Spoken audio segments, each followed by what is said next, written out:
నేను ఎమ్మెల్యేగా ఉన్నంత వరకు అలౌ చేయను. నేను ఒక ఎమ్మెల్యే ఒక వాట్సాప్ మెసేజ్. ఇప్పుడు తెలంగాణ ఎక్సైజ్ పాలసీలో ఇది ఒక పెద్ద చర్చ.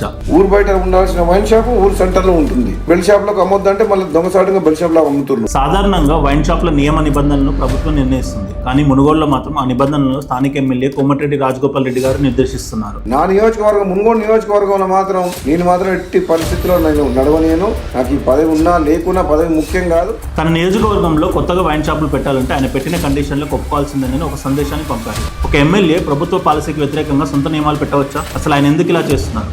దీని వెనుక ఉన్న వాస్తవాలు ఏంటో చూద్దాం. రాజగోపాల్ రెడ్డి గారు పెట్టిన షరతులు వ్యాపారులకు కఠినంగా అనిపించవచ్చు, కానీ ప్రతి నిర్ణయం వెనుక ఒక సామాజిక బాధ్యత ఉంది. సాయంత్రం 4 నుండి రాత్రి 9 వరకు అమ్మకాలు. ఎందుకంటే పగలంతా మద్యం అందుబాటులో ఉండడం వల్ల యువత పనులు మానేసి తాగుడుకు బానిసలు అవుతున్నారు. ఈ నిర్ణయం వెనుక రోజంతా తాగే సంస్కృతి అడుగడుతుంది. పర్మిట్ రూములు బంద్. షాప్ పక్కనే కూర్చొని తాగే వీలు లేకపోతే బహిరంగ ప్రదేశాల్లో గొడవలు, మహిళలకు వేధింపులు తగ్గుతాయి. మద్యం దుకాణాలు ఊరి మధ్య ఉండడం వల్ల పిల్లలపై, మహిళలపై తీవ్రమైన ప్రభావం పడుతుంది. షాపులను ఊరి బయటికి తరలించడం వల్ల ఊరి వాతావరణాన్ని కాపాడవచ్చు. బెల్ట్ షాపులకు మందు అమ్మద్దు. గ్రామాల్లో అక్రమ మద్యం అమ్మకాలను అరికడితేనే అసలు సమస్యకు పరిష్కారం దొరుకుతుంది. ఈ రూల్స్ చూస్తుంటే వ్యాపారం చేయడం కంటే ఆపేయడం సులభం అనిపిస్తుంది. దీనిపై రాజగోపాల్ రెడ్డి గారి వాదన చాలా సూటిగా ఉంది. నేను మద్యపానానికి వ్యతిరేకిని కాదు, కానీ రోజంతా తాగి మద్య బానిసత్వానికి వ్యతిరేకిని అని ఆయన అంటున్నారు. తన నియోజకవర్గంలో పర్యటిస్తున్నప్పుడు 30 ఏళ్లకే యువకులు తాగుడుకు బానిసలై చనిపోవడం, కుటుంబాలు రోడ్డున పడడం చూశానని ఆ ఆవేదనతోనే ఈ నిర్ణయం తీసుకున్నానని చెప్తున్నారు. తెలంగాణ రాకముందు 5,000 కోట్లుగా ఉన్న మద్య ఆదాయం ఇప్పుడు 45,000 కోట్లకు పెరిగిందని, ప్రజల ఆరోగ్యం పాటు చేసి వచ్చే డబ్బుతో సంక్షేమ పథకాలు నడపడం సరికాదని ఆయన వాదిస్తున్నారు. అక్రమంగా నడిచే బెల్ట్ షాపులను పూర్తిగా నిర్మూలించిన గ్రామాలకు 5 లక్షల బహుమతిని కూడా ఆయన ప్రకటించారు. ఈ నిర్ణయం వల్ల ప్రభుత్వ ఆదాయానికి గండిపడవచ్చు, వ్యాపారుల లాభాలు తగ్గొచ్చు, కానీ ఒక తరం నాశనం కాకుండా ఆపగలితే, కొన్ని కుటుంబాలను రోడ్డు పడకుండా కాపాడగలితే అంతకన్నా పెద్ద సంక్షేమం ఏముంటుంది? ఇది కేవలం ఒక రాజకీయ నిర్ణయం కాదు, ఇది ఒక సామాజిక బాధ్యత. ప్రజారోగ్యం, ప్రభుత్వ ఆదాయం, ఈ రెండింటిలో ఒకదాన్ని ఎంచుకోవాల్సి వస్తే ఒక నిజమైన ప్రతినిధి దేని వైపు నిలబడాలి? కోమటిరెడ్డి రాజగోపాల్ రెడ్డి గారు తీసుకున్న ఈ నిర్ణయం మిగతా నాయకులకు ఆదర్శం కావాలని మీరు కోరుకుంటున్నారా? అయితే వీడియో కింద కామెంట్ చేయండి.